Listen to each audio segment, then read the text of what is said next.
Hello everyone, Assalamu alaikum. This is Mr. TECHFOX and today in this video I'm going to show you how to clear cache and cookies in Google Chrome as of 2025. If this helps, please consider subscribing to this channel. First of all, launch Google Chrome on your PC. So I'm gonna launch it. And after that, click on the three vertical dots in the top right corner of the browser window to open the menu. Scroll down and click on Settings. In the Settings page, locate the Privacy and Security section. And now click on Clear Browsing Data. Here, a new window will pop up.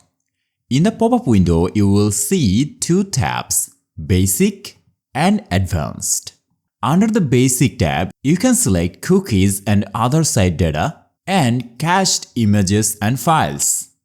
You can also choose the time range from the drop-down menu, such as last hour, last 24 hours, last 7 days, last 4 weeks, or even all time.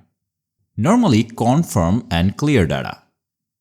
So, normally I'm choosing last hour, and after selecting the desired options, click on the clear data button. And this will remove the selected cache and cookies from your browser. And that's it. You have successfully cleared cache and cookies in Google Chrome. If this video helped you, please consider subscribing to this channel. Allah Hafiz.